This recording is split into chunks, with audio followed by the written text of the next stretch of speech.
chuturi lalgaloto kalam finfinne se lalgaloto silakka jalala lalgaloto wadiram faganu lalgaloto jannu fagese digani garasana garadi digamu mande nubasan adambane nu adambo malni soreti ada sore irbani rabu sakabai sekani sesekani kan gargar nu batla kanjara yo have a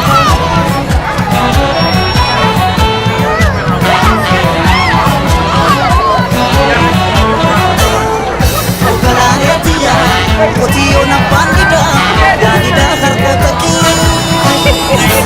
ugalaletia ora baranda tabe jana tanne ugalaletia sulul taloni tiksu darabati ganchi ugalaletia human face yakka ansira khade jira mala jira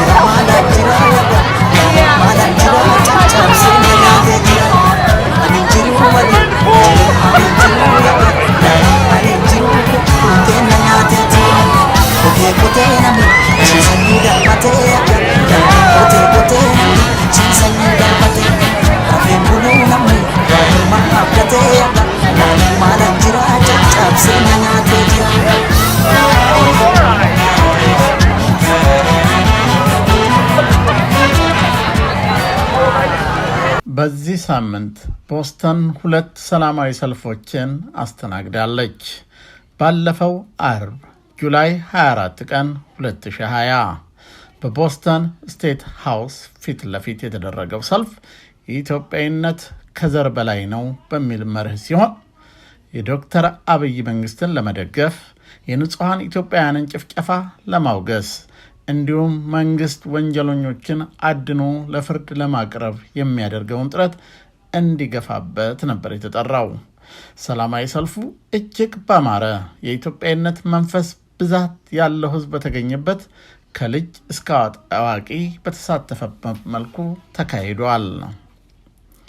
በወቅቱ በሰልፉ ላይ ለሰልፈኞቹ የፕሮግራሙ አዘጋጆች ንግግር ያደረጉ ሲሆን ከተናጋሪዎች ውስጥ ፓስተር ወርቅነህ ሻምበል፣ አትሌት በላይነህ ዴንሳሞ፣ አቶ ዮፍታያል፣ አቶ ያዕቆብ ለማና ዶክተር በለጠ ይገኙበታል። ኢትዮጵያዊያን ወገኖቼ በሙሉ ሁላችሁም በመጀመሪያ ሰላም ማለት ፈልጋለሁ። እግዚአብሔር ይመስገን ነውና እንግዶቻችን የምንችል ሰዎች ይቀርበን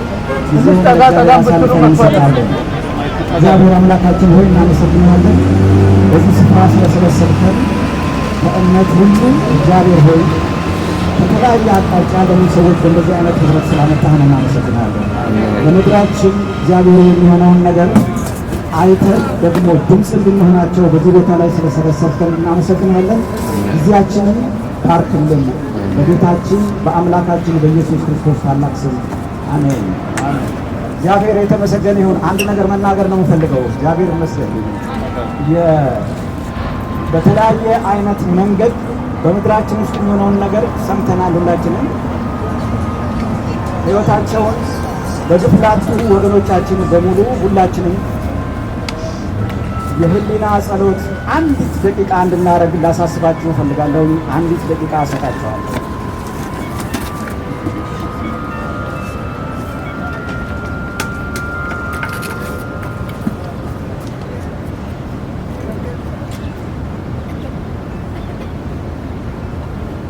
እግዚአብሔር አምላክ ይባርካችሁ። በቅርቡ አንድ የእግዚአብሔር ሰው በኦሮሞ ማህበረሰብ የወጡ የእግዚአብሔር ሰው ናቸው። እንደዚህ አሉ፣ ዘር ከእግዚአብሔር ነው አሉ፣ ዘረኝነት ግን ከሰይጣን ነው አሉ። ትስማማላችሁ? አዎ። እግዚአብሔር ይመስገን። የታለ ጭብጨባው? ስለዚህ እዚህ ቦታ ላይ ማሳሰብ የምፈልገው ነገር በምድራችን የሚሆነውን ነገር ሁሉ በመጀመሪያ በጸሎት እግዚአብሔር ፊት እንድናቀርብ ነው ላሳስባችሁ የምፈልገው። ሁለተኛው ነገር በኮሚኒቲያችን በአስፈላጊ በሆነ ጊዜ ሁሉ ተግባራዊ ምላሽ ለመስጠት ሁላችንም ዝግጁ እንድንሆን ላሳስባችሁ እፈልጋለሁ። ይሄ የክርስቲያኖች ጉዳይ ብቻ አይደለም፣ የእስላሞች ጉዳይ ብቻ አይደለም፣ ወይም ደግሞ የአማራ የኦሮሞ ወይም በተለያየ መንገድ የምንገልጸው ብቻ አይደለም። እኛ ሁላችን ኢትዮጵያውያን ነን። እንደ ኢትዮጵያዊ በአንድ ድምፅ ለአገራችን ድጋፍ እንድንሰጥ ላሳስባችሁ እፈልጋለሁ። መልእክቴ ይሄ ነው በአጭር ቃል። ዘር ከእግዚአብሔር ነው፣ ዘረኝነት ከሰይጣን ነው። ተናጋሪዎቹ በየተራ በንጹሃን ላይ የሚደረገው ጭፍጨፋ ይቆም ዘንድ ጥሪ ያስተላለፉ ሲሆን ኢትዮጵያዊነት ከዘር በላይ ነው፣ ሁሉም በህብረት ዘረኝነትን ይዋጋው ዘንድ አበክረው አሳስበዋል። ክብር ለአምላካችን ለእግዚአብሔር ይሁን። ኢትዮጵያኖች እህቶቻችን፣ ወንድሞቻችን ዛሬ ለሀገራችን የሆነው ነገር በጣም አዝናችሁ ይህንን ደግሞ ያላችሁ አቋማችሁ ለመግለጽ የመጣችሁ አሜሪካ ቦስተን ማሳቹሴትስ የምትገኙ ኢትዮጵያኖች በእውነት በዚህ አዘጋጅ ኮሚቴ ስም ከፍ ያለ ምስጋና አቀርባለሁ። ከዚህ ቀጥሎ ዛሬ የመጣንበት ነጥቦች የተለያየ ነጥቦች ዓላማዎች አለን። አንደኛው እኔ መጀመሪያ ማለት የምፈልገው ታዋቂው አርቲስት ሃጫሉ ሁንዴሳ ምክንያት እሱም ነፍሱን በማጣት ሌሎቹ በሱ ምክንያት የተነሳ ብዙ ኢትዮጵያኖች የሞቱብን ወገኖቻችን የቦስተን አካባቢ ያለን በጣም እጅግ ያዘንን መሆናችን አንዱ መልእክት ለማስተላለፍ ነው። ቀጥሎ ያለው ወገኖቻቸው ልጆቻቸውን፣ አባታቸው፣ እናታቸው፣ ሚስቶቻቸው ያጡትን ውድ ኢትዮጵያኖቼ እግዚአብሔር አምላክ መጽናናትን እንዲሰጣቸው እንለምናለን። ከዚህ ቀጥሎ ያለው በሀገራችን እየተካሄደ ያለው ይህንን በግፈኞችና የዘረኞች ምክንያት የተነሳ ነፍሳቸው ያጡት በተለያየ ሁኔታ እየሞቱ ያሉ ኢትዮጵያኖች ሁል ጊዜ ይሰማናል። ደግሞም አዝነናል። በጣም ሁሉ ብዙ ጊዜ ልባችን ተሰብረዋል። ሰዎች እንደቀላሉ ይሞታሉ። ቤተሰብ አልቅሶ ዝም ይላል። ፍትህ የለም ሀገራችን። ስለዚህ ይሄ ሁኔታ በጣም ስላሳሰበን አሁን መንግስትም የያዘውን አቋሙ ከዚህ በኋላ አጠናክሮ ወንጀለኞች በፍትህ ፍርድ ቤት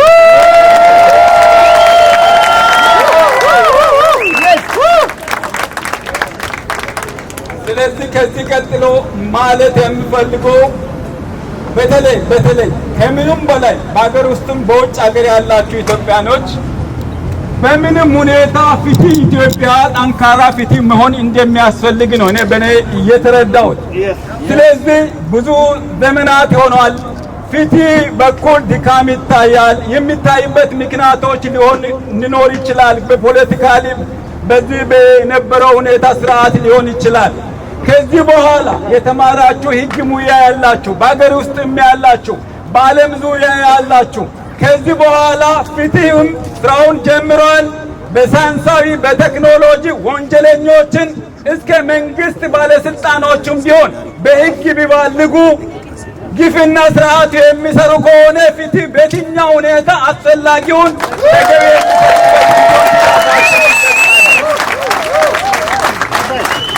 ይህንን ልላችሁ የፈለኩት እኛ አሁን በቦስተን በአሜሪካ እየኖርን ያለ ነው። አሜሪካ ዓለም ህዝቡ በሙሉ የሚኖርበት ሀገር ነው።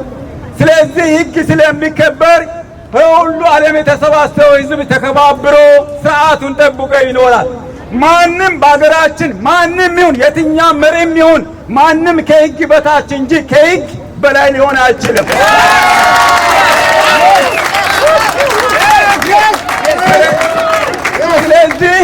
ስለዚህ የተጀመረውን መንግስትን በኩል በህግ በኩልም የተጀመረውን ሁላችን ኢትዮጵያኖች በሙሉ ኃይላችን የምንችለው ድጋፍ የሚሰጥ መሆናችን ለመግለጽ እንወዳለን።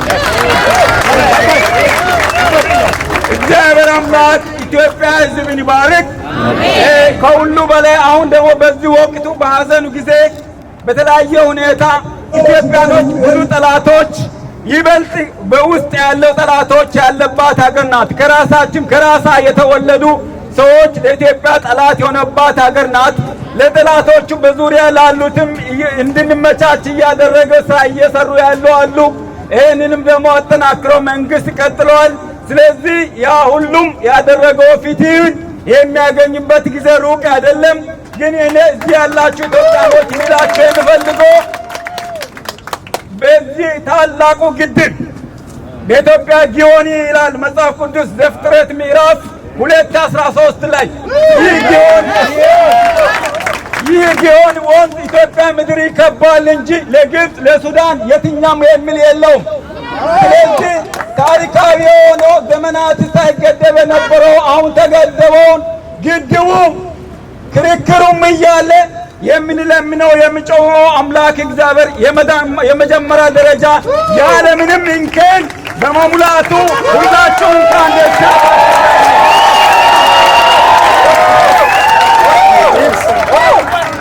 ከዚህ በኋላ ድልና እድገት ብልጽግና ለኢትዮጵያ ሕዝብ ይሁን።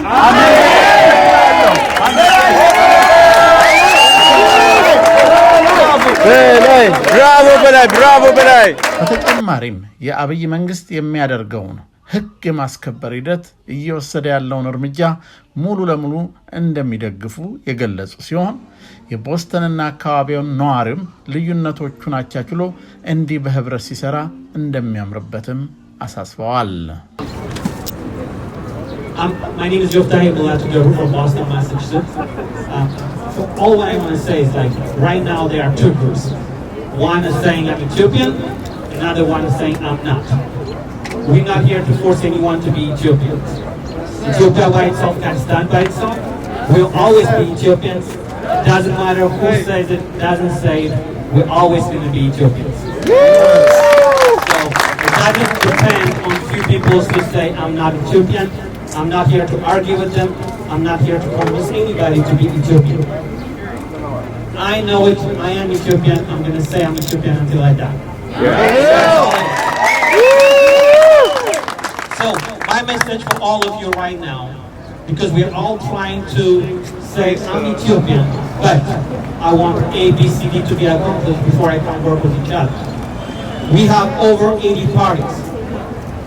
Whenever we have 80 parties, what we are doing, we are being divided and helping those who are saying I'm not Ethiopians. If our goal is to build one united Ethiopia, we have to come to consensus, we have to come united to be able to say, first we have to save Ethiopia. Then we can sit down at a table, not fighting, not bringing guns or bring any other weapons to destroy people, but we are able to discuss at a table on how to lead Ethiopia. So for those people who are here, I thank you. For those who didn't come here because they think everything has to be fulfilled, then please join this movement, because we're not going to be able to stand up and fight anybody who's saying I'm not Ethiopian if we've not united ourselves. Thanks. There is a story that has been told all the time, and then most of you already know it. There is a farmer who had 5 kids, and all the 5 kids were quarreling. So he brought them to the house and he gave them each one stick. When they had one stick, they all were able to break it very easily. But if you put the 5 sticks or 6 sticks together and you gave it to each of them to break, they couldn't break it because they were united. So destroying is very easy. Building takes time. Building takes passion. Building takes love. Building takes forgiveness. We have to be able to forgive each other. We have to be able to love each other in order to build an Ethiopia that we want all of us to live in. Right now, the narrative of Ethiopia is being questioned because few of them are going out and saying false narrative, telling the false stories. Let them tell them. Let them say they have the right to speak up. The only way we can fight those people is by telling the true stories. That's right. We're not saying everything that happened in Ethiopia is good, but whatever is good, whatever is bad, it's for us to own and make it better for the next generation.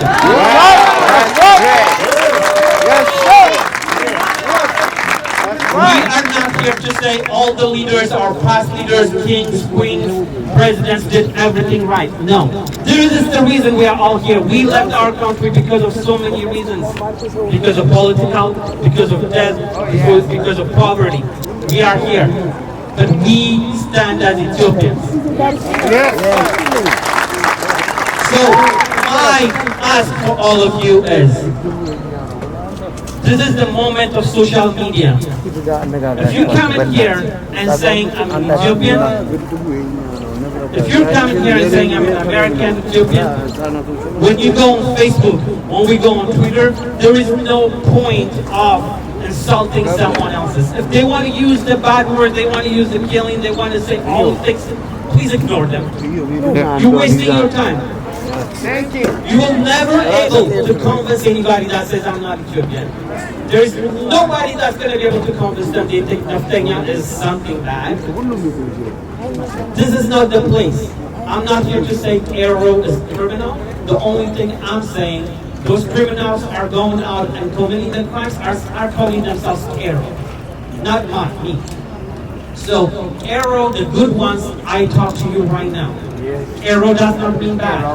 But those who represent you, those are killing in your name, you should be the one to stand up and tell them, you do not represent me. I cannot here stand up and say Arrow is doing bad or Arrow is doing good.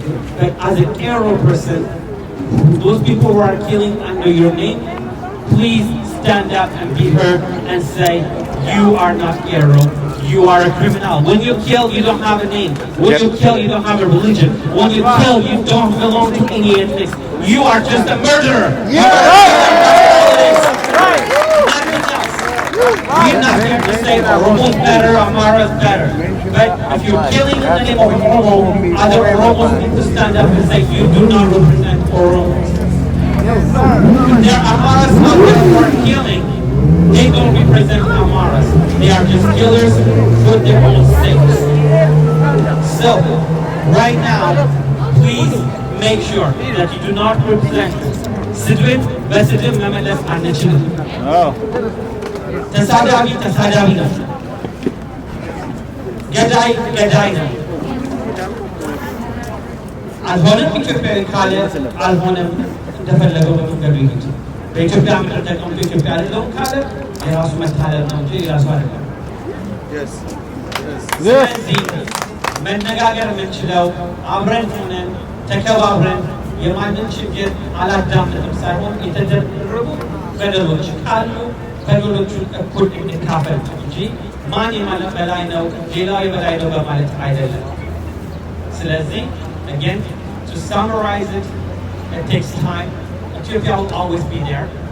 All of us right here, none of us were born. None of us came to this world speaking one language. We were taught. We learned the language from wherever we were born. Our parents taught us the language. There is not one single child that came out speaking one specific language anywhere. There is not a single child who was born saying, I'm a Protestant, I'm a Christian, I'm a Muslim. No religion for kids when they were born. It's what they are taught. So we cannot use religion, we cannot use ethnic division, we cannot use language to kill others. It's not the place.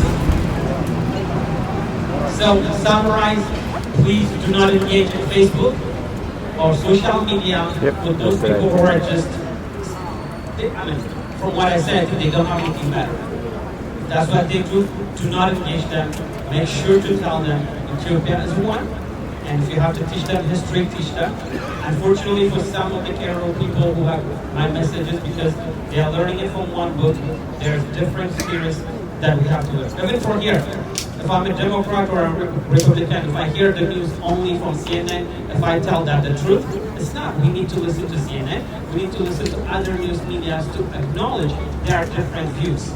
We don't just function with one view. So there are always going to be different kind of views that we can discuss it. So in the name of God, in the name of religion, in the name of the belief, in the name of your kids, the only thing I ask you is be tolerant of each other, love each other. Love is always, always, always going to win. It's your better than